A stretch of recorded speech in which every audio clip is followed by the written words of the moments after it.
கவனிங்க, கன்ஃபெஷன் என்று எழுதிக் கொள்ளுங்கள். கன்ஃபெஷன் என்று சொன்னால் என்ன அப்படின்னா, ஒரு காரியத்தை நம்முடைய வாயில் உச்சரிப்பது. ஒரு காரியத்தை நாம் உச்சரிக்கும் பொழுது அதை அறிக்கை என்று சொல்லுகிறோம். ஜெபம் வேறு, விண்ணப்பம் வேறு, அறிக்கை செய்தல் அப்படின்றது வேறு. ஸோ நான் இன்னைக்கு காலையில் இதுக்காக ஜெபித்த பொழுது தேவன் பேசின வார்த்தையை உங்கள் மத்தியிலே பேசுகின்றேன். நீதிமொழிகள் 28 அதிகாரம் 13வது வாக்கியத்தை இன்னைக்கு எடுத்துக்கொள்ள வேண்டும்.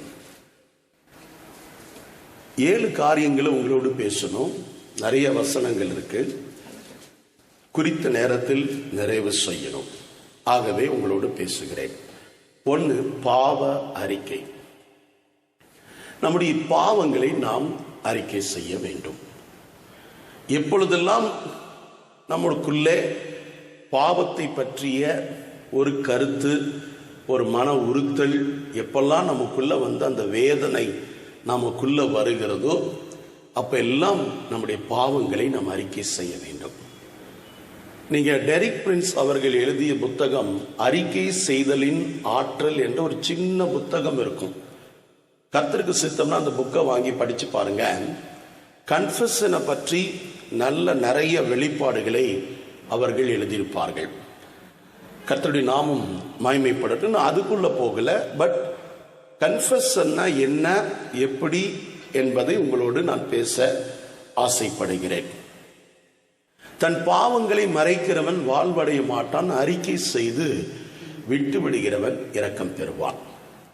அப்ப நம்ம இந்த உலகத்துல இரக்கம் பெற வேண்டுமானால் வாய்களை திறந்து நாம பேசணும். யார்கிட்ட? காட் கிட்ட பேசணும், அறிக்கை செய்யணும். அறிக்கை மீன்ஸ் எப்படின்னாக்கா ஒரு ஸ்டேட்மெண்ட். இப்போ வந்து பார்த்தீர்கள் என்று சொன்னால் ஒரு ஸ்டேட்மெண்ட் வாசிக்கிறோம் இல்லையா? ஒன்றில் ஒரு உறுதிமொழி. இப்போ ஒரு அமைச்சரோ ஒரு அதிகாரியோ பதவி ஏற்கும் போது ஒரு உறுதிமொழி, ஒரு ஸ்டேட்மெண்ட் வாசிப்பார். இ கன்ஃபஸ், நான் இந்த அரசாங்கத்துக்கு உண்மையா இருப்பேன், இந்த தொழிலுக்கு உண்மையா இருப்பேன், இந்த பதவிக்கு உண்மையா இருப்பேன், தேசபக்தியோடு இருப்பேன். நீங்க பார்த்துருக்கீங்களா? பார்த்தது இல்லையா? அதான் உறுதிமொழி. ஆமென். ஸோ கன்ஃபெஷன் என்பது உறுதிமொழியோடு இணைந்தது தான் கன்ஃபெஷன். ஓகே, அதில் எந்த சந்தேகமும் இருக்கக்கூடாது. அப்போ நம்முடைய பாவங்களை அறிக்கை செய்ய ஆரம்பிக்கணும். நம்முடைய குற்றங்கள், நம்முடைய பாவங்கள், நம்முடைய மீறுதல்கள், இவைகளை எல்லாம் தேவனிடத்திலே நாம் என்ன செய்யணும்? அறிக்கை செய்யணும். Informing is not a confession. First understand. We are sometime informing our sin to God. தேவனிடத்தில் என் பாவத்தை தெரியப்படுத்துவது அறிக்கை ஆகாது. ஆமென் சொல்லுங்க. அறிக்கை என்பது, கன்ஃபெஷன் என்பது நிச்சயமாக இன்ஃபார்ம் பண்றது அறிக்கை ஆகாது. இப்ப நம்ம நிறைய பேர் என்ன பண்ணிட்டு இருக்கோம் அப்படின்னா, ஆண்டவரே நான் ஒரு பாவி, நான் ஒரு பாவி அப்படின்னு இன்ஃபார்ம் பண்ணிக்கிட்டு இருக்கிறோம். ஒரு ஆமென் சொல்லுங்க. என்ன பண்ணிட்டு இருக்கிறீங்க? நானும் நீங்க எல்லாருமே செஞ்சிட்டு இருக்கிறது தான். என்ன பண்ணிட்டு இருக்கிறோம்? இன்ஃபார்ம் பண்றோம். நான் பாவி, நான் இந்த தப்பு பண்ணிட்டேன், நான் அந்த தப்பு பண்ணிட்டேன். இன்ஃபார்ம் பண்றதுனால எந்த பலனும் உங்களுக்கு வரப்போறது இல்லை. அறிக்கை செய்தல் என்பது மனம் திரும்புதலின் உணர்வோடு சொல்லப்படுகிற வார்த்தையை பற்றி நான் பேசுறேன். ஆமென். அதாவது இனி இதை நான் செயல்படுத்த மாட்டேன், செய்ய மாட்டேன் என்று சொல்லுகிற ஒரு அறிக்கையை பற்றி நான் பேசுறேன். ஸோ கன்ஃபெஷனையும் இன்ஃபர்மேஷனையும் இன்ஃபார்மிங்கையும் நீங்க என்ன பண்ணிக்க கூடாது, மிக்ஸ் பண்ணி குழப்பிக்காதீங்க. முதல்லயே சொல்லிட்டேன். ஆமென். கவனிங்க. 1 யோவான் 1:9 ஆண்டவர் சொல்றாரு, அறிக்கை இட்டால், ஒருவன் தன் பாவங்களை அறிக்கை இட்டால் அந்த பாவங்களை எல்லாம் மன்னிக்க கிறிஸ்து இயேசுவின் ரத்தத்தில் கழுவ அவர் ஆயத்தமாய் இருக்கிறார் அப்படின்னு சொல்லிட்டேன். This is wonderful New Testament covenant. இது ஒரு புதிய ஏற்பாட்டு உடன்படிக்கையினால் நமக்கு கிடைக்கக்கூடிய ஒரு மிகப்பெரிய பாக்கியம். பல சூழ்நிலைகள்ல நம்ம என்ன செய்யறோம் அப்படின்னா, கிறிஸ்துவுடைய ரத்தத்தில் இருக்கிற அந்த வல்லமையை தவறா புரிந்து கொள்ளுகிறோம். ஏன் புரிந்து கொள்றோம் அப்படின்னு பாத்தீங்கன்னா, ஐயோ என் பாவத்தை ஆண்டவர் மன்னிச்சிட்டாரா, ஒரு அன்கன்ஃபார்மிங் ஸ்டேட்டஸ்ல இருப்பாங்க நிறைய பேர். அதாவது அதை பற்றி ஒரு உறுதியை உங்களுக்கு இருக்காது. நான் சபையில ஊழியத்துல பயின்று கொண்டிருந்த காலத்துல ஒரு தம்பி இருந்தான். அந்த தம்பி பார்த்தீர்கள் என்றால் டெய்லி அழுவான்.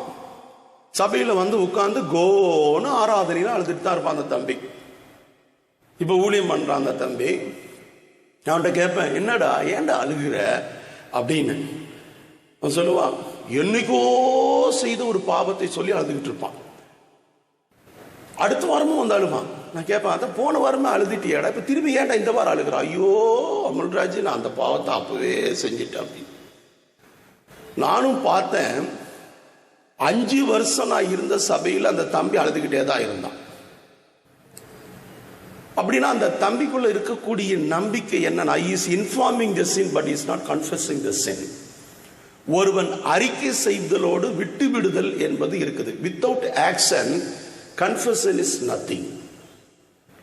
அறிக்கை செய்தலோடு விட்டு விடுதல் இருக்கணும். சோ ஃபெய்த் எப்படி ஆக்ஷனோட செயல்படுதோ அதே மாதிரி ஒவ்வொரு மனிதனும் அறிக்கை செய்யும் பொழுது அந்த அறிக்கை என்பது செயலோடு இணைந்திருக்க வேண்டும். பட் இன்னைக்கு அது செயலோடு இணைந்திருக்குதா அப்படின்னா நிச்சயமா நம்ம அதுக்காக விலைக்கிரயம் செலுத்த வேண்டும். ஆமென். அப்ப இயேசு கிறிஸ்துவின் ரத்தம் என்னை கழுவுகிறது, சுத்திகரிக்கிறது என்ற நம்பிக்கை தான் கிறிஸ்தவத்தினுடைய ஒரு மிக அடிப்படை நம்பிக்கை என்பதை முதல்ல நீங்கள் புரிந்து கொள்ள வேண்டும். இப்ப நிறைய பேரு கன்ஃபஸ் ஆகுறேன்ற பேர்ல ஆவாங்க, ஆனா கன்ஃபஸ் பண்ண மாட்டாங்க. வெளிப்படையா தேவனோடு போய் அந்த உறவுல அந்த கன்ஃபஷனுக்குள்ள போக மாட்டாங்க. நீங்க கவனிங்க, தானியேல் 9ஆம் அதிகாரம் 4ஆம் வசனத்தையும் 20ஆம் வசனத்தையும் குறிப்பெடுத்துக் கொள்ளுங்கள். எங்கள் பாவங்களை நாங்கள் அறிக்கையிட்டு ஜெபித்தோம் என்று தானியேல் சொல்லுகிறார். தானியேல் யாருடைய பாவத்தை அறிக்கையிட்டாரு? முற்பிதாக்களுடைய பாவத்தை அறிக்கையிட்டார். தானியேல் பாவம் பண்ணல. ஆமென். தானியேல் விசுவாசத்துல தான் இருந்தார். ஆனா இந்த அடிமைத்தனத்துக்கு காரணம் பாவம். இந்த பாபிலோனிய சிறையிருப்புக்கு காரணம் பாவம். இந்த பாபிலோனிய சிறையிருப்பில் இருந்து மீண்டு வர வேண்டுமானால் பாவ அறிக்கை செய்ய வேண்டும் என்கிற உணர்வு அன்றைக்கு தானியேலுக்கு இருந்தது. நான் சொல்ல வேண்டிய கருத்து என்னன்னா, personal confession and confession for our forefathers and others. பிறருக்காகவும் நான் அறிக்கை செய்ய வேண்டும், எனக்காகவும் நான் அறிக்கை செய்ய வேண்டும்.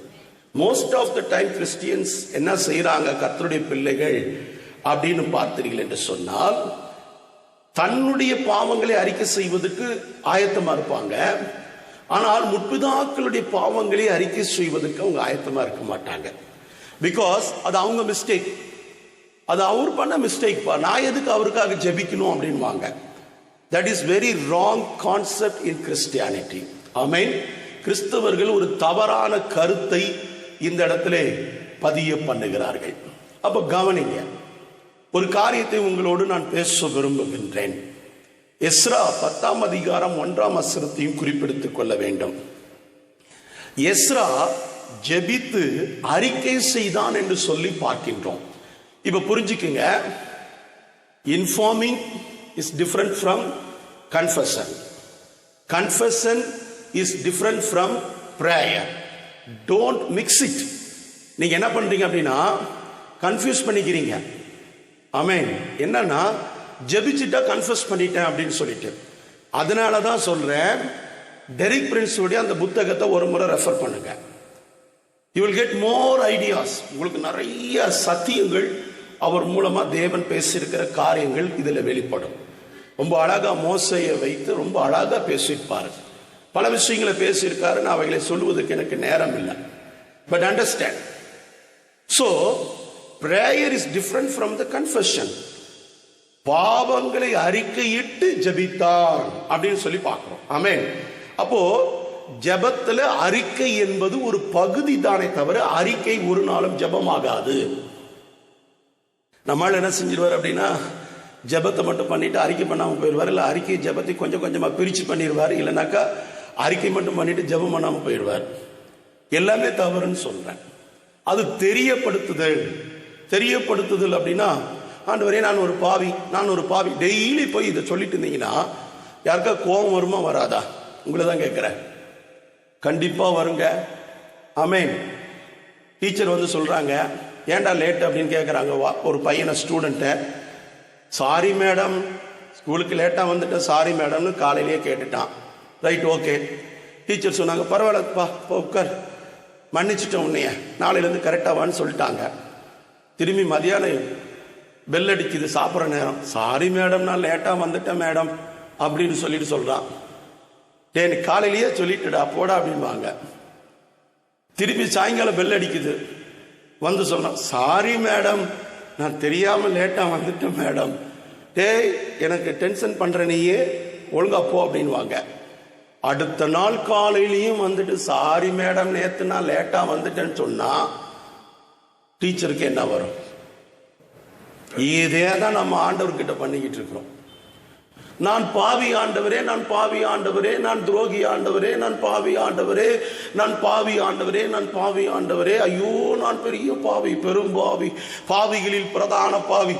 இதே தான் நம்ம புலம்பிக்கிட்டு இருக்கிறோம் ஆண்டவர்கிட்ட. என் பாவங்களை இயேசு கிறிஸ்துடைய ரத்தம் கழுவி சுத்திகரித்து விட்டது என்று நம்புகிறவர்கள் அறிக்கையிலிருந்து ஆற்றலை பெற்றுக் கொள்ளக்கூடிய, செயல்திறனை உருவாக்கக்கூடிய செயல்ல இறங்குவாங்க, செயல் வீரர்களா மாறுவாங்க. பேச்சில் இல்ல, தேவனுடைய ராஜ்யம் பேச்சில் இல்ல, தேவனுடைய ராஜ்யம் பலத்தில் இருக்கிறது. கரங்களை உயர்த்தி ஒரு ஆமென் சொல்லுங்க பார்க்கலாம். ஆமென். So please confess.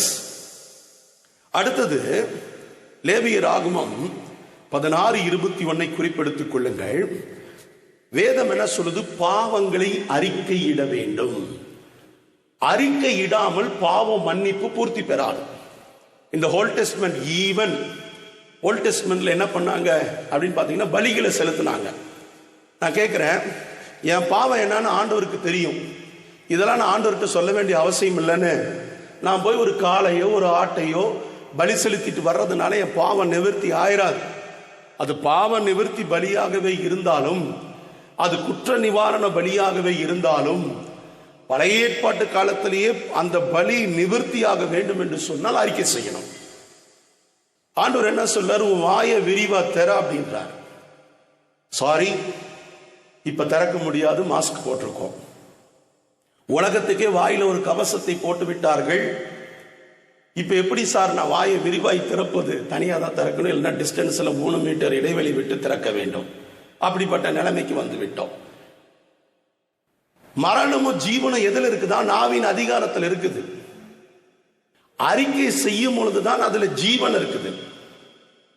நீங்க பேசுற வார்த்தை ஜீவன் உள்ளது. உங்க வாயிலிருந்து வரக்கிற வார்த்தை பரிசுத்தாவினால் வரக்கூடியது. நீங்க சொல்லக்கூடிய ஒவ்வொரு தவறான கன்ஃபெஷனும், நீங்கள் சொல்லக்கூடிய ஒவ்வொரு தவறான அறிக்கையிலும் உங்க வாழ்க்கையை பாதிக்கக்கூடிய ஒரு விஷயம். ரைட். இன்னொரு விஷயத்தை உங்களுக்கு சொல்ல விரும்புறேன். தேவனுடைய ரகசியத்தை பிசாசு தெரியுமா தெரியாதா? cannot understand தேவனுடைய ரகசிய திட்டங்கள். பிகாஸ் கர்த்தருடைய மைண்டையும் கர்த்தருடைய சித்தத்தையும் கர்த்தருடைய ஞானத்தையும் ரீட் பண்ணக்கூடிய சக்தி டெவிலுக்கு கிடையவே கிடையாது. சோ அடுத்து கர்த்தர் உன் வாழ்க்கையில என்ன செய்ய போறார் அப்படின்றது நீ வாயை திறந்து பேசாம டெவிலுக்கு போகிறதுக்கு வாய்ப்பு கிடையாது. அண்டர்ஸ்டாண்ட்? இருதயங்களை ஆராய்ந்து அறிகிறவர் யாரு? பிசாசுன்னு சொல்லல. Please understand. So devil cannot read your mind and thoughts. Only if you open your mouth, he catch the point and he attack you. He will come and attack you. உன்னை எதிர்த்து தாக்குதல் செய்யக்கூடிய இடமே உன் நாவல தான் இருக்கு. அதனால தான் பைபிள் சொல்லுது, மரணமும் ஜீவனும் நாவின் அதிகாரத்தில் இருக்குது. அப்போ ஒரு விசுவாசி பேசுறது எவ்வளவு கவனமா பேசணும். ஒரு ஆண்டவருடைய பிள்ளை பேசுறது எவ்வளவு கவனமா பேசணும். இந்த வாயின் வார்த்தைகள், அறிக்கை என்பது அது ரொம்ப முக்கியமானது. கவனிங்க, வசனம் என்ன சொல்லுது பாருங்க. நீங்க என்னாகமம் 6:7 குறிப்பெடுத்துக் கொள்ளுங்கள். வேதம் சொல்லுகிறது, பாவம் செய்தவர்கள் அறிக்கை செய்ய கடவர்கள். பாவம் செய்தவர்கள் அறிக்கை செய்ய கடவர்கள். அப்போ ஓல்ட் டெஸ்ட்மென்ட்ல இருந்துச்சா? எஸ். நியூ டெஸ்ட்மென்ட்ல என்ன கான்செப்டோ அதே ஓல்ட் டெஸ்ட்மென்ட்ல இருந்துச்சு. ஆனா ஒரே ஒரு இடத்துல மட்டும்தான் ஓல்ட் டெஸ்ட்மென்ட்ல வித்தியாசத்தை நான் பார்க்கிறேன். ஆமென். அப்போ பாவம் செய்தவர்கள் அறிக்கை செய்யணும். நெகேமியா 1:6 9:3 குறிப்பெடுத்துக் கொள்ளுங்கள். அறிக்கை. நெகேமியா தன் முற்பிதாக்களுடைய பாவங்களுக்காக அறிக்கை செய்து ஜெபித்தார். அவர் தேவனுடைய ஆலயத்தை கட்ட, மதிலை கட்ட அவர் போன பொழுது ஏற்பட்ட தடைகள், பிரச்சனைகள் வந்தபோது, அது 9ஆம் அதிகாரம் பாருங்க, பிரச்சனைகள் வந்த போதெல்லாம் அறிக்கை செய்து ஜெபித்ததை பார்க்க முடிகிறது. அப்போ confession is very very very very important. Confession இல்லாமல் கிறிஸ்துவத்தில் நீங்கள் ஆண்டவரிடத்தில் எந்த நன்மையும் பெற்றுக்கொள்ள முடியாது. ஆமென். மேபி நீங்க ஃபாஸ்ட் பண்ணலாம், ப்ரே பண்ணலாம், முட்டி மோதலாம், என்ன வேணாலும் ஆண்டவர்கிட்ட பண்ணலாம். ஆண்டவர் ஒன்னே ஒண்ணுதான் உங்ககிட்ட எதிர்பார்க்கிறார். என்னது? வாயை திறந்து என் பிள்ளை என்கிட்ட என்ன பேசுது, அதான் ஆண்டவருக்கு முக்கியம். ஆமென். அப்போ வாயை திறந்து பேசும். ஒரு சிலர் பாருங்க, முணு முணு முணு முணு முணு முணு முணு முணு முணு முணு முணு முணு முணு முணே இருப்பாங்க. ஜெபிக்கிறது கூட முணு முணு முணு முணு முணு முணு முணு முணு முணு முணு முணு முணு முணு முணு முணு முணு முணு முணு ஜெபம் பண்ணுவாங்க. அவங்களுக்கே புரியாது அவங்க என்ன ஜெபிக்கிறாங்க அப்படின்னு. ஒரு சிலர் கேட்கலாம், நான் ஜெபிக்கிறது மற்றவங்க எதுக்கு புரிஞ்சுக்கணும்? கரெக்ட். தனிமையில ஜெபிக்கும் போது, ஒருவேளை நீங்க உங்க அறை கதவை சாத்தி பிதாவினிடத்திலே மன்றாடும் பொழுது தேவன் சொல்றாரு பிரேயர் பிரைவசி. அதுக்கு பேர் என்னது? Prayer privacy. 3 மீட்டர் இடைவெளி இங்க பக்கத்துல உட்கார்ந்து இருக்கிறவங்க கிட்ட தான். கர்த்தர்கிட்ட உனக்கு 3 மீட்டர் இடைவெளியில 3 இன்ச்சு கூட இடைவெளி இருக்கக்கூடாது. ஆமென். 3 மில்லிமீட்டர் கூட கர்த்தருக்கு உனக்கு நடுவில் என்ன இருக்கக்கூடாது? இடைவெளி இருக்கக்கூடாது. அப்போ ஒருவேளை தனி அறையில நீங்க ஜெபிக்கும் போது அந்த தனி அறை ஜெபத்துல நீங்கள் சத்தமா சொல்லலாம், ஆண்டவர்கிட்ட அறிக்கை செய்யலாம், கோன்னு கத்தலாம். நீங்க பாருங்க, ஜெபாலயத்தில் ஜெபித்துக் கொண்டிருந்தவன் வெளியில இருக்கிறவனை பற்றி தவறான ஒரு கருத்தை பதிவிடுகிறான். ஜெபாலயத்தில் ஜெபிக்கிறவன் என்ன சொல்றான்? வெளியில நிக்கிற அந்த மனுஷன் போல நான் இல்லைன்னு சொல்றான். இது ஆண்டவர் கேட்டார் அவங்ககிட்ட? அடுத்தவங்களை பற்றி ஒப்பீனியன் கேட்டார் அவங்ககிட்ட? இல்ல. ஆமென். ஆனா வெளியில நிக்கிறவன் தன்னை பற்றி தான் சொல்றான், நான் பாவியான மனிதன், என்னை ஏற்றுக்கொள்ளும் அப்படின்னு சொல்றான். யாருடைய ஜெபத்தை அங்கீகரிச்சார் தெரியுமா? வெளியில நிற்கிற மனுஷனுடைய ஜெபத்தை தான் அங்கீகரிக்கிறார். ஏன் அங்கீகரிக்கிறாரு? ஆண்டவர் பார்ஷியாலிட்டி உள்ளவரா? தசமபாகம் கொடுக்கிற அவன் சொல்றான், இத்தனை தசமபாகம் கொடுக்கிற, உபவாசிக்கிற, எல்லாம் செய்கிற, ஆனா என் ஜெபத்தை நீங்க என்ன பண்ண முடியல? ஏற்றுக்கொள்ள முடியல. அதுதான் அவனுடைய வேதனை. அதனால தான் ஆண்டவர்கிட்ட போய் சொல்றான், வெளியில நின்று ஜெபிக்கிறவனை போல நான் இல்ல அப்படின்னு சொல்றான். அப்போ பாவ அறிக்கை ஜெபம்ன்றது ரொம்ப முக்கியங்க. சங்கீதம் 32:5 சொல்றாரு, என் மீறுதல்களை கர்த்தருக்கு நான் அறிக்கை பண்றேன். மீறுதல், என்னுடைய மீறுதல், பாவம் மீறுதலினுடைய இன்னொரு வடிவம். மீறுதல் என்று சொன்னா எனக்கு தெரியும் தப்பு பண்ணக்கூடாது, தப்பு பண்றேன். So I confuse. நான் போய் என்ன செய்யறேன்? ஆண்டவர் இடத்துல கன்ஃபஸ் ஆகிறேன், கன்ஃபஸ் பண்ணணும். இதுதான் ஆண்டவருக்கு தெரியும். ஆண்டவருக்கு எல்லாம் தெரியும்பா, என் மனசெல்லாம் ஆண்டவருக்கு தெரியும் அப்படின்னு சொல்லி விட்டுறக்கூடாது.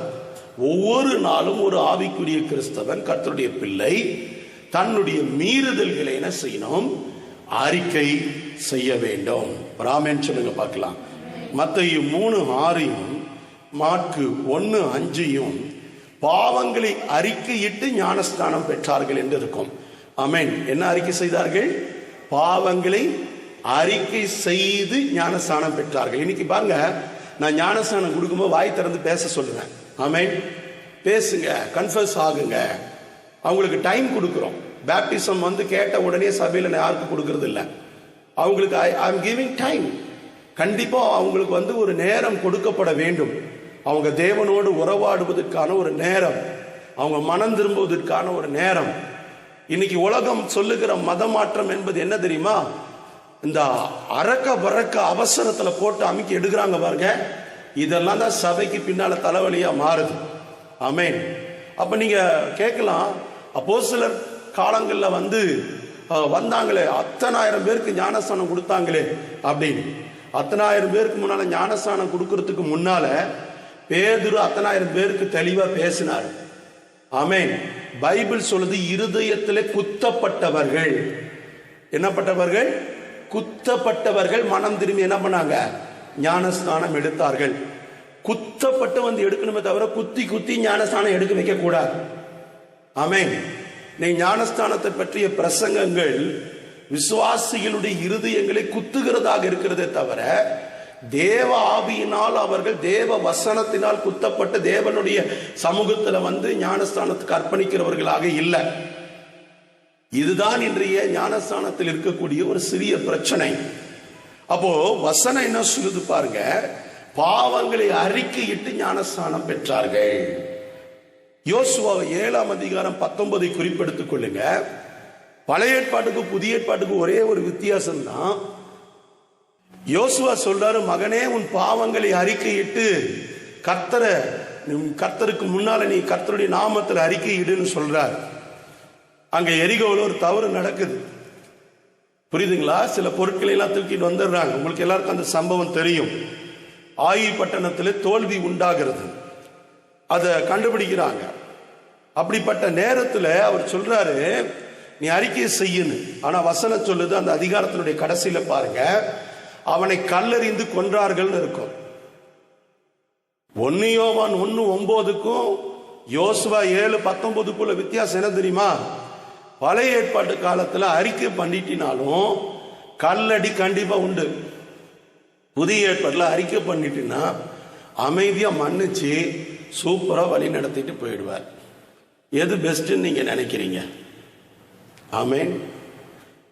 அடித்தே அவர்களை கொன்றார்கள், பாளையத்துக்கு புறம்பாக்கினார்கள். இன்னைக்கு நம்ம ஊர்ல எவனாவது ஒருத்தன் வந்து தான் பண்ண தப்ப சொல்லிட்டான்னு வச்சுக்குங்க பப்ளிக்கா, நம்ம ஏன் சொல்ல மாட்டோன்றோம்? சொல்லுங்க பார்க்கலாம். நம்ம ஏன் சொல்ல மாட்டோன்றோம்னா, சொன்னா அதுக்கப்புறம் நம்மளை அடிச்சு சாகடிச்சிருவாங்க, வார்த்தையினாலே கொன்றுவாங்க. இந்த உலகம் நம்மளை புறக்கணிக்கும், இந்த உலகம் நம்மளை கேவலப்படுத்தும், அதை சொல்லி காமிக்கும், அதை அசிங்கப்படுத்தும். அதனாலதான் மனிதர்கள் என்ன செய்யறாங்க? அறிக்கை செய்கிற ஒரு காரியத்தையே புறம்பாக்கிட்டாங்க. இதுதான் உண்மை. ஆனா பழைய ஏற்பாட்டுக்கு புதிய ஏற்பாட்டுக்கு ஒரு வித்தியாசம் இருக்குது. அறிக்கை செய்தால் பாதிப்பு அவங்களுக்கு தானே தவிர நமக்கு கிடையாது. என இயேசுவின் ரத்தம் என்னை கழுவி சுத்திகரிக்கிறது. என்னை குற்றவாளியாய் நியாயம் தீர்க்கிறவன் குற்றவாளியாக்கப்படுகிறபடினால் பாதிப்பு அவங்களுக்கு தானே தவிர பாதிப்பு நமக்கு கிடையாது. இந்த சிம்பிள் கான்செப்ட் புரியாம தான் நம்ம சூழ்நிலைகளை விலகி தவறி வழிமாறி போகிறதுக்கான வாய்ப்புகள் அதிகமாக இருக்கிறது. நான் நிறைய பேசணும், ஆனா என்னுடைய டைம் முடிஞ்சிச்சு. பட் அண்டர்ஸ்டாண்ட் பண்ணிக்கங்க. ரெண்டாவது, தேவனை அறிக்கை செய்தல். தேவனை அறிக்கை செய்தல், தேவனை அறிக்கை செய்தல் உங்களுக்கு எல்லாத்துக்கும் தெரியும். பிலிப்பியர் 2:11, இயேசுவை நாவுகள் யாவும் அறிக்கை செய்யும். பிலிப்பியர் 2:11, கர்த்தரை நாவுகள் யாவும் அறிக்கை செய்யும். நாவுகள் என்ற வார்த்தை டங்ஸ் என்று ஆங்கிலத்தில் கொடுக்கப்பட்ட வார்த்தை மொழிகள், லாங்குவேஜஸ். அனைத்து மொழிகளிலும் இயேசு கிறிஸ்து அவருடைய நாமத்தை மகிமைப்படுத்தப்படுவார் என்பதுதான் அந்த வசனத்தினுடைய பொருள். இது யார் தடுக்கவும் முடியாது, யாரும் மாற்றவும் முடியாது. பட் கிறிஸ்துவை மகிமைப்படுத்தி அறிக்கை பண்ணணும். ஒரு நாளைக்கு எவ்வளவு நேரம் இயேசு கிறிஸ்துவை நம்ம அறிக்கை பண்றோம்? இயேசு கிறிஸ்து கர்த்தர்னு எத்தனை பேர் அறிக்கை பண்றீங்க? அதுல என்னைக்காவது ஒரு நாளைக்கு டைம் கிடைக்கும் போது ஏதாவது பேச்சு வாக்கில் வரும், அவர் தான்ப்பா ஆண்டவர், அவர் தான்ப்பா லார்டு. இதெல்லாம் நம்ம தெரியாம இமோஷன்ல பேசிட்டு இருக்கிறது. But what does the Bible chase? இயேசுவை நாவுகள் யாவும் அறிக்கை செய்ய வேண்டும். 1 யோவான் 4ஆம் அதிகாரம் 2ஐயும் 5ஐயும் எடுத்து குறிப்பெடுத்துக் கொள்வீர்கள் என்று சொன்னால், மாம்சத்தில் வந்த இயேசுவை அறிக்கை பண்ண வேண்டும், கிறிஸ்து என்று அறிக்கை பண்ண வேண்டும் என்று வேதம் சொல்லுகிறது. டெய்லி ஒரு கிறிஸ்தவன் காலையில எழுந்து செய்யக்கூடிய அறிக்கையில இயேசு கிறிஸ்து அனுப்பப்பட்ட, அபிஷேகிக்கப்பட்ட, வரப்போகிற மேசியா, ராஜாதி ராஜா என்பதை அறிக்கை செய்ய வேண்டும். ஆமென். சாண்டிங் அப்படின்னா ஒரு வார்த்தையை திரும்ப திரும்ப மறுபடியும் உச்சரித்தல். அதுல ஒரு பவர் இருக்கிறத கண்டுபிடித்தபடினால இந்த சாண்டிங் மெத்தடை உருவாக்குனாங்க. Even the witchcraft, even the cursing, even the magicians, mesmerism, இட்டானிசம், all kind of the against the Bible. Amen. பைபிளுக்கு எதிராக இருக்கிற எல்லா விதமான இப்படிப்பட்ட காரியங்கள் இந்த சாண்டிங் என்ற ஒரு மெத்தடுக்குள்ளதான் பதிக்கப்பட்டிருக்கிறது. புரிஞ்சுக்குங்க. அதனால நீங்க போற இடத்துல, பஸ்ல, வீட்டுல, ஹாஸ்பிட்டல்ல, ரோட்ல, எங்க போனாலும் பாத்தீங்கன்னா ஒரு சாண்டிங் சத்தம் உங்களுக்குள்ள கேட்டுக்கிட்டே இருக்கும். அந்த உச்சரிப்பு என்ன செய்யும்? திரும்ப திரும்ப உங்க மனதில் உச்சரிக்க ஆரம்பிக்கும் பொழுது அதோடைய பவர், அந்த பவரை உங்களுக்குள்ள கொண்டு வரதுக்கான ஒரு முயற்சி அது. இதை முறியடிக்கிற ஒரே ஒரு வழி என்னன்னு பாத்தீங்கன்னாக்கா, நான் கிறிஸ்துவை அறிக்கை பண்ணணும். இது எனக்கு சொல்லி கொடுத்தது. ஆனா இன்னைக்கு நம்ம செய்யறோமா? No need to worry. நீ அதுல டிஸ்டர்ப் ஆகுற. நீ அறிக்கை செய், இயேசுவே கிறிஸ்து என்று அறிக்கை செய். Jesus is Christ. இயேசுவே கிறிஸ்து, மாம்சத்தில் வந்த கிறிஸ்து என்று அறிக்கை செய்யுங்கள். நீங்க அறிக்கை செஞ்சு பாருங்க, அந்த சாண்டிங்குடைய பவர் டிஸப்பியர் ஆகி போறதை நீங்க பாப்பீங்க.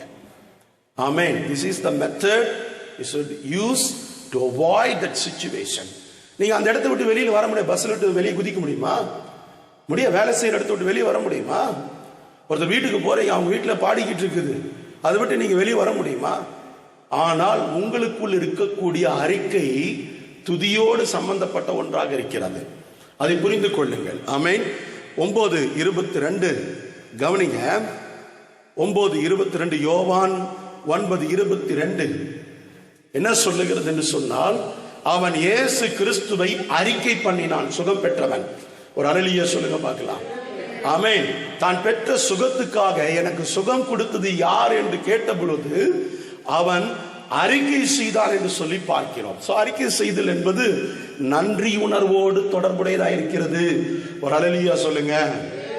ஒரு அல்லேலூயா சொல்லுங்க. நன்றி உணர்வோடு தொடர்புடையது. ஆமென். அடுத்தது 2 யோவான் 1:7 குறிப்பெடுத்துக்கங்க. மாம்சத்தில் வந்த கிறிஸ்துவை அறிக்கை செய்ய வேண்டும் என்று வேதம் நமக்கு சொல்லுகிறது. ஆமென். இதெல்லாம் காடை எப்படி நம்ம அறிக்கை பண்ணணும்? சரி, காடை துதிக்கிறீங்க, கரெக்ட்? காடை துதிக்கிறீங்க, காட் கிட்ட ப்ரே பண்றீங்க. இதை ரெண்டை தவிர கிறிஸ்டியானிட்டியில வேற ஏதாவது செய்யறாங்களா? காட் கிட்ட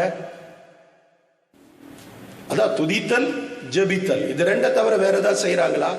இதோட கிறிஸ்துவம் முடியலீங்க. கிறிஸ்துவத்தினுடைய இன்னொரு பகுதி தேவனிடத்துல அறிக்கை செய்தல், தேவனுடைய நாமத்தை அறிக்கை செய்தல். எப்பவுமே தேவன் பெரியவர், கர்த்தர் பெரியவர், கர்த்தர் நல்லவர், கர்த்தருடைய நாமம் மகிமைப்படட்டும், அவர்தான் கிறிஸ்து, அவர்தான் வரப்போகிற மேசியா என்று அறிக்கை செய்து கொண்டே இருக்க வேண்டும். செஞ்சு பாருங்க, ஒரு பவர்ஃபுல் அனாயிண்டிங், எப்பொழுதும் ஒரு பிரசன்ஸ் உங்களை சூழ்ந்திருக்கும். அல்லேலூயா.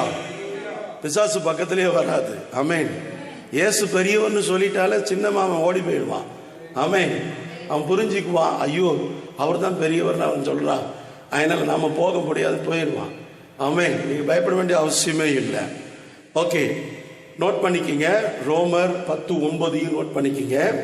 இயேசுவை எதுல அறிக்கை பண்ணணும்? வாயினால அறிக்கை பண்ணணும். பக்கத்துல கை கொடுத்து சொல்ல முடியாது, ஆனா புரிஞ்சுக்கிங்க. பக்கத்துல கை கொடுத்து சொல்ல முடியாது, ஆனா புரிஞ்சுக்கிங்க. வாயினால அறிக்கை பண்ணுங்க, நாவினால் அறிக்கை பண்ணுங்க, தேவனுடைய சமூகத்துல ஆண்டவரை அறிக்கை பண்ணுங்க. 3வது காரியம் விசுவாச அறிக்கை. விசுவாச அறிக்கை, faith confession, that is very important. 3வது பாவ அறிக்கை எப்படி செஞ்சீங்களோ அதே மாதிரி விசுவாச அறிக்கை பண்ணணும். யோவான் 12:42 குறிப்பெடுத்துக் கொள்ளுங்கள். யோவான் 12:42. கர்த்தருடைய நாமம் மகிமைப்படுவதாக. ஆகிலும் அதிகாரிகளிலும் அநேகர் அவரிடத்தில் விசுவாசம் வைத்தார்கள். ஆமென். அப்படி இருந்தும் ஜெபாலயத்துக்கு புறம்பாக்காதபடி பரிசேயர் நிமித்தம் அதை அறிக்கை பண்ணாதிருந்தார்கள். பெரிய பிரச்சனை உள்ள ஒரு இடம். ஆமென். விசுவாசிச்சாங்க, ஆனா அறிக்கை பண்ணல. அதனால என்ன பலன்? இன்னைக்கு நிறைய பேர் சீக்ரெட் பிலீவர் அப்படின்னு சொல்லுவாங்க. சீக்ரெட் பிலீவர், நான் மறைஞ்சிருக்கிறேன். ரைட், ஓகே, மறைஞ்சிருக்கலாம், தப்பு இல்லை. ஒருவேளை வெளிப்படையா அவங்களால சொல்ல முடியாமல் இருக்கலாம். ஆனா அதிகாரிகள் விசுவாசித்தார்கள், என்ன பண்ண முடியல? அறிக்கை பண்ண முடியல. ஏன் அறிக்கை பண்ண முடியல அப்படின்னா, சொன்னா நம்மளை பிடிச்சுக்குவாங்க, சொன்னா நம்மளை கைது பண்ணுவாங்க, சொன்னா நமக்கு விரோதமான நடவடிக்கை எடுப்பாங்கன்னு சொல்லிட்டு கன்ஃபஸ் பண்ண பயந்துக்குவாங்க. தான் கிறிஸ்துவன் சொல்றதுக்கு பயப்படுறவங்களா இருக்காங்க. ஆமென். அப்போ இது ஒரு ஸ்டேஜ். ஆரம்ப ஸ்டேஜில் நான் அப்படி இருந்திருக்கேன். நான் ஞானஸ்நானம் எடுத்தது வீட்டுக்கு தெரியாது, ரட்சிக்கப்பட்டது வீட்டுக்கு தெரியாது, அபிஷேகம் பண்ணப்பட்டது வீட்டுக்கு தெரியாது, ஒண்ணுமே தெரியாது. எல்லாம் ஒரு நாள் ஒட்டஞ்சு போன மாதிரி, எல்லாம் ஒரு நாள் என்னாச்சு தெரியுங்களா? எரிமலை வெடிச்ச மாதிரி எல்லாம் வெடிச்சு வெளியில வந்துச்சு. ஆமென். எல்லாருக்கும் தெரிஞ்சிருச்சு. தெரிகிற வரைக்கும் என்ன பிரச்சனை? தெரிஞ்சதுக்கு அப்புறம் நமக்கு பிரச்சனை இல்லை, அவங்களுக்கு தான் பிரச்சனை. அப்படி எடுத்துட்டு போய்க்க வேண்டியதுதான். ஆமென். சோ விசுவாசிச்சாங்க, நான் அறிக்கை பண்ணல. பைபிள் என்ன சொல்லுது பாருங்க. அப்போஸ்தலர் நடபடிகள் 19ஆம் அதிகாரம் 18ஆம் வசனத்தை நீங்கள் குறிப்பிடுத்தீர்கள் என்று சொன்னால், விசுவாசித்து தங்கள் செய்கைகளை அறிக்கை செய்தார்கள். That is very important. Paul போய் ஊழியம் பண்ண டைம்ல அவர்கள் அற்புதங்களை கண்டு, தேவனுடைய நாமம் மகிமைப்படுகிறதை கண்டு, விசுவாசித்து தங்கள் செய்கைகளை அறிக்கை பண்ண ஆரம்பித்தார்கள். அவங்களே எழுந்து சொல்ல ஆரம்பிச்சிட்டாங்க, ஆண்டவரே, நான் இந்த காரியத்தில் இப்படி மாற்றத்தை விரும்புகிறேன், நான் செயல்படுத்த விரும்புகிறேன், இதை நான் மாற்ற விரும்புகிறேன் அப்படின்னு சொல்லிட்டு பப்ளிக்கா பேச ஆரம்பிச்சாங்க. அந்த சம்பவத்தை நீங்க வீட்டில் போய் வாசிச்சு பாருங்க, உங்களுக்கு புரியும். நம்ம ஊர்ல யாராவது ஒருத்தர் சபையில எழும்பி, ஆண்டவரே, இனி நான் பொய் சொல்லக்கூடாது என்று நான் நினைக்கிறேன் ஆண்டவரேன்னு சொன்னார்னு வச்சுக்கோங்க, சொல்லிட்டாருன்னு வச்சுக்கோங்க, அவ்வளவுதான். அவர் நக்கீரன், குமுதம், தினத்தந்தி, தினமலர் எல்லா பேப்பர்லும் அவர் வந்துருவார். ஐயோ, அந்த பிரதர் பொய் சொல்றவராமா, அந்த பிரதர் பொய் சொல்றவர், இந்த சிஸ்டர் பொய் சொல்றவங்கன்னு அவனுக்கு போட்டு முத்திரையை குத்தி. ஆமென். இந்த பத்திர ஆபீஸ்ல சார் பதிவாளர்னு ஒரு முத்திரை குத்துவாங்க தெரியுமா? குத்திட்டாங்கன்னா அது ஸ்டாம்ப், அவ்வளோ, அதுக்கு பேர் தான் ஸ்டாம்ப். ஆமென். அவனை ஸ்டாம்ப் அடிச்சு அவனை ஒரு வழி பண்ணிடுவாங்க. Amen. But what is the Bible says? விசுவாசித்து அறிக்கை செய்தார்கள். அந்த அறிக்கை என்னத்தை உண்டாக்குச்சு? ரோமர் 10:10 வாயை திறந்து அறிக்கை பண்ணதுனால தான் ரட்சிப்பு வந்துச்சு. கரங்களை தட்டி ஒரு அல்லேலூயா சொல்லுங்க. உலகத்திலேயே மேன்மையான ரட்சிப்பு எதுல இருக்குதுன்னா அறிக்கையில இருக்குது. இயேசு கிறிஸ்து இந்த பூமிக்கு ரட்சிக்க வந்தார். இன்னும் அந்த பூமியில வந்த ரட்சிப்பின் திட்டம், நோக்கம் நிறைவேறாம இருக்கிறதுக்கு காரணம் நம்மளாம் வாயை வச்சுட்டு இப்படி இருக்கிறவங்க. இதுக்கு பேர் நம்ம சொல்றது என்னன்னா, நான் ரொம்ப சைலன்ஸ், நான் ரொம்ப அமைதியான ஒரு மனுஷன், நான் வாயே திறக்க மாட்டேன், நான் பேசவே மாட்டேன். ஒரு சிலர் பாருங்க பேசவே மாட்டாங்க. மனுஷங்கிட்ட பேசுறது பேசாத பத்தி சொல்ல, தேவன் கிட்டையும் அப்படியே தருப்பாங்க, அப்படியே கை வச்சுட்டு. எங்க மாமா ஒருத்தர் இருந்தார். எங்க மாமா கூட நாங்கெல்லாம் போவோம், வெளியில எல்லாம் கூட்டமா தான் போவோம். ரொம்ப வித்தியாசமான ஒரு மனிதர். எங்கேயாவது ஒரு சுரூபத்தையோ எங்கேயாவது ஒரு சிலையையோ பார்த்துட்டா நாங்க பார்க்கறதுக்கு முன்னால எங்கடா கூட வந்த மாமாவை காணான்னு தேடுனா அவர் அப்படியே சில மாதிரி இப்படியே நிற்பார் ரோட்ல. சரி, மாமா வருவாரு வருவாரு வருவாரு. நாங்க அரை மணி நேரம் பார்க்குக்கு கூட்டிட்டு போறேன்னு கூட்டிட்டு போயிட்டு எங்கேயாவது சிலைக்கு முன்னால் நின்றுவார். கடைசியில் நாங்க பார்க்கே போக முடியாம எங்க மாமாவை திட்டிட்டு வரோம், இப்படி கூட்டிட்டு வந்து எங்களை பண்ணிட்டீங்களே. அது என்னடானா, அப்படியே சாமியை பார்த்தண்டா, அப்படியே போயிட்டான் அப்படின்வாரு. நிறைய பேர் அப்படி இருக்காங்க. இதனால எந்த பலனும் வரப்போறது இல்லை. நான் ஸ்கூல் படிக்கிற காலத்தில் ரட்சிக்கப்படுறதுக்கு முன்னால எக்ஸாமுக்கு போகும்போது, டெய்லி போகும்போது ஒரு சுரூபம் இருக்கும். அந்த சுரூபத்தை எட்டுனா கூட எட்டாது. அது மிகாவேல் தூதன் சத்துருவை ஈட்டியில குத்துற மாதிரியான ஒரு சுரூபம். ஹைட் எட்டாது. எப்போ போனாலும் டெய்லி காலையில் போனோன்னே என்ன பண்ணுவோம் தெரியுமா? எக்ரி அதை டச் பண்ணி ஒரு முத்தம் கொடுத்துட்டு கிளாஸ் ரூம்குள்ள போறது. எதுக்கு? இன்னைக்கு வாத்தியார் வீட்டு பாடத்தை கேட்கக்கூடாது, அடிக்கக்கூடாது. நான் தொட்டு கும்பிட்டது எதுன்னா, சாத்தானுடைய தலை தான் கீழே அப்படி இருக்கும், கீழே விழுந்து அதையே தான் தொட்டு கும்பிட்டுட்டு போயிருக்கிறேன். ஏன்னா ஹைட்டு பத்தாது. இப்பதான் அதெல்லாம் யோசிச்சு பார்க்கிறேன், நம்மளுடைய அறிவீனம். அப்புறம் எங்கேயாவது கிராஸ் பண்ணும்போது என்னையும் அறியாம இப்படி பண்ணிக்குவேன், என்னையும் அறியாம ஒரு கும்புற ஒரு பயபக்தி. இன்னைக்கு உலகம் என்ன நினைக்குது? இத பயபக்தி என்று நினைக்குது. ஆமென். ரட்சிப்பு என்பது வாயினால் அறிக்கை செய்து மனம் திரும்புகிறதுனால் உண்டாகிற மிகப்பெரிய பாக்கியம். ஆமென். Without confession, the salvation cannot fulfill in your life. ஆமென். ரட்சிப்பு என்பது வாழ்க்கையில பூரணப்பட வேண்டுமானால், ஆவிக்குரிய மக்களே கேளுங்கள், நீங்கள் மனம் திரும்புவதோடு அறிக்கை செய்ய வேண்டும். ஆமென். ஆகவே 4 காரியங்களை சொல்லிட்டு 5வது காரியம் நல்ல அறிக்கை. ஐயோ, இதுதாங்க ரொம்ப முக்கியம். Good confession. 1 தீமோத்தேயு 6ஆம் அதிகாரத்துக்கு விரைந்து வாங்க. 1 தீமோத்தேயு 6ஆம் அதிகாரம் 14ஆம் வசனத்தை வாசிச்சீங்கன்னா பவுல் சொல்றாரு, எல்லாவற்றையும் உயிரோடு இருக்க செய்கிற தேவனுடைய சன்னிதானத்திலேயும் பொந்தி பிலாத்துவின் முன்னின்று நல்ல அறிக்கையை சாட்சியாக விளங்க பண்ணின கிறிஸ்து இயேசுவனுடைய சன்னிதானத்திலையும் உனக்கு கட்டளையிடுகிறேன். நல்ல அறிக்கை. எங்க போனாலும் வாய்களை திறந்து இயேசு கிறிஸ்து என்ன பண்ணாரா? நல்ல அறிக்கை பண்ணினார். எங்க? பொந்தி பிலாத்துவனுக்கு முன்பதாக விசாரணையின் போது அறிக்கை பண்ணினார். I love my Bible, I love word of God. வார்த்தையை நான் நேசிக்கிறேன், நான் பேசுறேன். am I correct? ஹல்லேலூயா. இது அறிக்கை செய்யறதுக்கு நான் என்ன பண்ணக்கூடாது? தயங்க கூடாது. இது அறிக்கை பண்றதுக்கு நான் தயங்கணும் அப்படின்னா I'm anti Christian. ஆமென். நான் கிறிஸ்துவத்துக்கு எதிரானவன். இதுக்கு எல்லாத்துக்கும் சேர்த்து கடைசி வசனத்துல டோட்டலா கம்ப்ளீட்டா ஒரு வார்த்தையை சொல்லி முடிச்சிருவேன். பக்கத்துல கை கொடுத்து சொல்ல முடியாது. அதனால நீங்களே சொல்லுங்க. நல்ல அறிக்கை.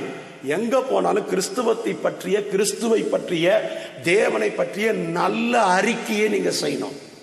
அது எந்த அதிகாரியா இருந்தாலும் சரி, அது எந்த அரசாங்கமா இருந்தாலும் சரி, அது எந்த சூழ்நிலையா இருந்தாலும் சரி, இன்னைக்கு நான் நல்லா இருக்கிறேன்னா காரணம் இந்த கடவுள், இந்த கர்த்தர்.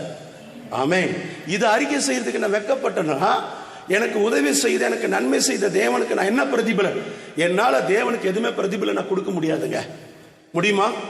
கிறிஸ்து சிலுவையில் நமக்கு செய்த தியாகத்துக்கு ஈடாக இந்த உலகத்தில் எதையா கொடுக்க முடியுமா? நீங்க எவ்வளவு கொடுத்தாலும் அது ஈடாக ஒரே ஒரு காரியம், கன்ஃபஸிங். ஆமென். அதுதான் பவுல் செஞ்சார். அடிச்சாங்க, துன்பப்படுத்தினாங்க, கொன்னாங்க, அவரை கடைசி அவரை ரத்த சாட்சியா மரித்தார். ஆனாலும் தன்னுடைய அறிக்கையில் அவர் மாற்றத்தை அவர் கொடுக்கவில்லை. ஆமென். அதுதான் உண்மையான அறிக்கையின் அடையாளம். ஆமென். எபிரேயர் 11:13 ரொம்ப முக்கியமான வசனம். எதை அறிக்கை செய்யணுமா? கவனிங்க. எபிரேயர் 11:13 தாங்கள் பரதேசிகள் என்று ஒரு அல்லேலூயா சொல்லுங்க. நம்ம ஊர்ல யாரையாவது பார்த்து பரதேசின்னு சொன்னீங்கன்னா உங்க மேல கேஸ் போட்டுருவான், மான நஷ்ட வழக்கு போட்டுருவான். ஆமென். என்னடா என்ன பார்த்து பரதேசின்னு சொல்லிட்டு நீயே? எனக்கு வீடு இருக்கு, வாசல் இருக்குது, குடும்பம் இருக்குது, தாய் தகப்பம் இருக்குது, தொழில் இருக்குது, எத்தனை பிள்ளைங்க இருக்காங்க, எனக்கு பேர பிள்ளைங்க இருக்கு, என்ன பார்த்து நீ பரதேசின்னு சொல்லிட்டியான்? தப்பா எடுத்துக்காதீங்க. கிறிஸ்துவுக்குள்ள ஒருத்தன் வந்துட்டா பூமியில் அவன் பரதேசி தான். ஆமென். அல்லேலூயா. என் சொந்த தேசம் பரலோகம் பாடுறாரு ஃபாதர் பெர்க்மன்ஸ். ஆமென். என் சொந்த தேசம், நான் போக போற இடம், இந்த தேகத்தை விட்டு பிரிந்து இந்த உலகம் யாருக்குமே சொந்தம் கிடையாது. என்றைக்காவது ஒரு நாள் இந்த உலகத்தில் இந்த உயிர் உங்களை விட்டு பிரியும். நீங்க எத்தனை சொந்த பந்தம், எத்தனை கோடி, எத்தனை வீடு மாளிகை என்ன இருந்தாலும் அதையெல்லாம் விட்டுட்டு தான் போகணும். கடந்த நாட்களில் பெரிய பெரிய லெஜெண்ட்ஸ், மிகப்பெரிய தலைவர்கள் மரித்த போது கூட, அவர்களை பற்றிய வாழ்க்கை சரித்திரத்தை பார்த்தபோது கூட நான் ஆச்சரியப்பட்டேன். ஆமென். ஏன் அப்படின்னா, இந்த உலகத்தில் நீங்க நானும் யாருமே இருக்க முடியாதுங்க. எல்லாரும் ஒரு நாள் மரிக்க போகிறவர்கள் தான். எல்லாருக்கும் ஒரு நாள் மரணம் வரும். அதனால செத்தவங்களை பார்த்து ஒரு நாள் நம்ம சிரிக்கவும் முடியாது, உயிரோடு இருக்கிற நம்மளை பார்த்து அவங்க கவலைப்படவும் முடியாது. அதான் பழுத்தோலையை பார்த்து குருத்தோலை சிரித்தது என்று சொல்லி அந்த காலத்திலே பழமொழி சொல்லுவார்கள் இல்ல, அந்த மாதிரி நாம என்னைக்குமே இருக்க முடியாது. Please understand. ஓகே, ஸோ கர்த்தர் உங்களை ஆசீர்வதிப்பாராக. தேவனுடைய நாமம் மகிமைப்படட்டும். பைபிள் சொல்லுது நாம பரதேசிகள். அப்படின்னா எப்படி நம்ம அறிக்கை பண்ணணும்? டெய்லி போய் எல்லாத்துக்கிட்டையும் நான் பரதேசி பரதேசின்னு சொல்ல வேண்டியதில்லை. நான் ஆண்டவர்கிட்ட சொல்லணும், இந்த பூமி எனக்கு சொந்தம் இல்லை ஆண்டவரே, ஆமென், நீங்க தான் எனக்கு சொந்தம், உங்க ராஜ்யம் தான் எனக்கு சொந்தம், உங்க பரலோகம் தான் எனக்கு சொந்தம், உங்க சமூகத்துக்கு வர்றதான் எனக்கு சொந்தம்னு அவரை அறிக்கை பண்ணும் பொழுது அது உங்களுக்கு ஆசீர்வாதம். இன்னைக்கு நம்ம மோர் டிபெண்டன்ட் த வேர்ல்ட், உலகத்தை நம்ம ரொம்ப டிபெண்ட் பண்ணி போயிட்டோம். ஆமென். ஒரு நாள் மொபைல் தொலைஞ்சிருச்சுனாலோ, ரிப்பேர் ஆயிடுச்சுனாலும், வேலை செய்யலைனாலும், புழுவா துடித்து போகிறவங்க மட்டும் உங்க கரங்களை உயர்த்துங்க பார்க்கலாம். போச்சிங்க, வாழ்க்கையே போன மாதிரி தான் ஃபீல் பண்ணுவாங்க. am I correct? why? because more dependent. இந்த உலகத்தில் நீங்க எதை அதிகமா நேசிச்சு டிபெண்ட் பண்றீங்களோ அதெல்லாம் ஒரு நாள் உங்களுக்கு கண்ணியா மாறும். ஆமென். பரலோகம் ஒன்று தாங்க உங்களை பாடுபடுத்தாது. பரலோகம் ஒன்று தான் உங்களை பாடுபடுத்தாது. பரலோகத்தில் ஒரு இடத்துல தான் உங்களுக்கு நிம்மதி இருக்கும். பரலோகத்தில் ஒரு இடத்துல தான் உங்களுக்கு ஆறுதல். பரலோகத்தில் ஒரு இடத்துல தான் உங்களை யாரும் குறையும் சொல்ல மாட்டாங்க, சண்டையும் போட மாட்டாங்க, எதுவுமே பண்ண மாட்டாங்க. ஏன்னா சண்டை போடுறவங்கள உள்ளே விட மாட்டார், அதுதான் பிரச்சனை. ஆமென். ஸோ எல்லாம் ஃபில்டர் பண்ணிடுவார். அதனால சந்தோஷமா இருக்கலாம், நிம்மதியா இருக்கலாம். ஆமென். ஆனால் ஆண்டவர் கூப்பிட்ற வரைக்கும் வெயிட் பண்ணணும். சரி, கடைசியா ஒரு அறிக்கையை பேசுறேன். இது உங்களுக்கு கொஞ்சம் இடிக்கும் உதைக்கும், ஆனாலும் பரவாயில்ல, தேவநாம மகிமைப்படட்டும். யாக்கோப்பு 5:16 எடுத்துக்குங்க. இந்த வசனத்தை வாசிச்சுட்டு நீங்க முடிச்சிடலாம். ஒருவருக்கொருவர் உரிய குற்றங்களை அறிக்கை செய்யுங்கள். ஐயா, இவ்வளவு நேரம் ஆண்டவர்கிட்ட அறிக்கை செய்யுன்னு சொல்லிட்டு, ஆமென்.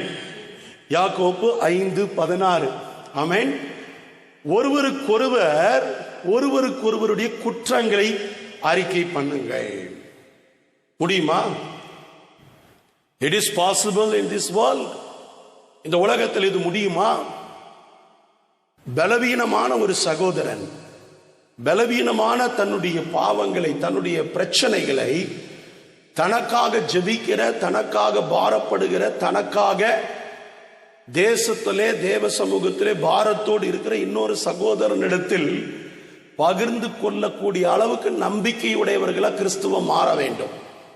ஆமென். இந்த சைடு பகிர்ந்து கொண்ட உடனே அந்த சைடு வாட்ஸ்அப்ல குரூப்ல போட்டு விட்டீங்க அப்படின்னா முடிஞ்சு போச்சு. ஆமென். அப்போ என்னன்னா பைபிள் சொல்றது, ஒருவருக்கொருவர் குற்றங்களை அறிக்கை செய்ய முடியுதா?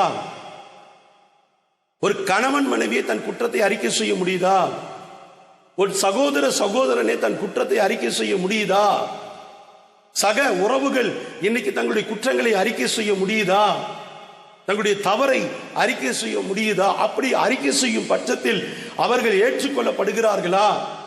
அவர்கள் அங்கீகரிக்கப்படுகிறார்களா என்பது இன்றைய கிறிஸ்தவத்தினுடைய மிகப்பெரிய கேள்விக்குறி. ஆமென். சும்மா பைபிள் எடுத்தோம், படிச்சோம், ஜெபம் பண்ணோம், சபைக்கு போனோம், அதை பண்ணோம், இதை பண்ணோன்றதுல எல்லாம் ஒரு நன்மையும் உனக்கு வரப்போறது இல்லை. Follow the Bible, that is very important. So confession is very very very very important. ஒருவருக்கொருவர் அறிக்கை செய்தல். பரவாயில்லைங்க, தவறு தாங்க, பரவாயில்லைங்க, ஏற்றுக்கொள்ளுங்க, மன்னிச்சுக்குங்க, அதை நம்ம வெளிப்படையா பேசணும். So confessing is very very important. இப்போ நம்ம நிறைய நேரத்தில் நமக்குள்ளேயே அடக்கி வைக்கக்கூடிய பல விஷயங்கள் ஸ்ட்ரெஸ்ஸா மாறி, டிப்ரெஷனா மாறி, அது ஒரு நாள் ஒரு பெரிய புரட்சியா வெடிக்க ஆரம்பிக்கும். அதுதான் இன்னைக்கு நம்முடைய வாழ்க்கையில் இருக்கக்கூடிய மிகப்பெரிய பிரச்சனை. ஆமென். ஒருத்தர் மேல ஒரு கருத்து வேறுபாடோ, ஒருத்தர் மேல ஒரு தாங்களோ கஷ்டமோ வந்து விட்டால், என்னன்னு தெரியல, உங்களை குறித்து எனக்கு ஒரு மன உறுத்தல் இருக்கிறது, ஒரு வருத்தம் இருக்கிறது அப்படின்னு சொல்லி அவங்க கிட்ட நேரடியாக பேசிட்ட பிரச்சனை கிடையாது. ஆமென். நாம் என்ன பண்ணுவோம் தெரியுமா? மனசுலையே வச்சு வச்சு கோட்டை கட்டி, பெரிய மாளிகையை கட்டி, மைசூர் பேலஸ் மாதிரி நல்ல லைட்லாம் போட்டு ஜோடிச்சு ஒரு நாள் என்ன ஆகும் தெரியுமா? எல்லாம் புட்டுக்கிட்டு போயிடும். அப்படி இருக்கக்கூடாது. ஆமென் சொல்லுங்க பார்க்கலாம். கூட வேலை செய்கிறவங்க இருக்காங்க, கூட படிக்கிறவங்க இருக்கலாம், கூட ஊழியம் பண்றவங்களா இருக்கலாம். Confession very very important. எங்க பாஸ்டர் கிட்ட நான் படிச்சுக்கிட்டது, ஆமென், நேரடியா கூப்பிட்டு அவர்கள் கன்ஃபெஸ் ஆவார்கள். அவர் பாஸ்டர்லாம் அவர் யோசிக்கவே மாட்டாரு. he come down for everything. ஆமென். எதுக்காக அப்படின்னா because of word of God. he respect the word of God. நான் இன்னைக்கு நினைக்கிறேன், என்னுடைய போதகர் நிச்சயமா தேவனோடு கூட இருப்பார். எந்த சூழ்நிலைகள் எல்லாம் அவர் கடந்து வந்தார், எந்த இடத்தில் எல்லாம் அவர் தன்னுடைய ரட்சிப்பை அவர் வெளிப்படுத்தினார் என்பதை என்னால் அறிக்கையிட்டு சொல்ல முடியும். ஓகே, ஸோ ப்ளீஸ் அண்டர்ஸ்டாண்ட் எதுக்காக இந்த அறிக்கை அப்படின்றது ரொம்ப முக்கியம். ஆண்டவர் கொடுத்த வசனம் தான். நான் எதுவுமே ஜெபிக்காம எடுக்கல, கர்த்தருடைய சமூகத்தில் ஜெபிச்சுட்டு தான் வந்தேன். எனக்கு ரொம்ப ஹைலைட்டடா பிடிச்ச வசனம் தான் மத்தேயு 10:32, லூக்கா 12:8, வெளிப்படுத்தல் 3:5. ஆமென். 3 வசனத்தையும் நோட் பண்ணிக்கங்க. மத்தேயு 10:32, லூக்கா 12:8, வெளிப்படுத்தல் 3:5. வசனம் என்ன தெரியுங்களா சொல்லுது? என்ன அறிக்கை பண்றவன நான் வரும்போது பிதாவுக்கு முன்பதாக, தூதர்களுக்கு முன்பதாக, இந்த அகில உலகத்துக்கு முன்பதாக நான் அறிக்கை பண்ணுவேன்றார். உன்னை சும்மா பரலோகத்துக்கு கூட்டிட்டு போக வரல. ஆமென். இதுதான் இன்னைக்கு காலையில் ஆண்டவர் பேசினார் என்கிட்ட. ஆமென். இந்த உலகத்துல உன்னை பிடிக்காதவங்க, உன்னை விரும்பாதவங்க, இந்த உலகமே உன்னை பகைச்சிருக்கும், சுத்தி நிற்கும். ஆனா பரலோகத்திலிருந்து இறங்கி வர்ற தேவன் எல்லாத்துக்கும் முன்னாலேயும் உன்னை நிக்க வச்சு, என் மணவாளனே மணவாட்டியே வா என்று உன்னை அறிக்கை பண்ணி கூட்டிட்டு போவார். இந்த கணம் உங்களுக்கு கடைசி காலத்தில் வேண்டும் என்று சொன்னால் இப்போ உங்க வாயை திறந்துதான் ஆகணும்.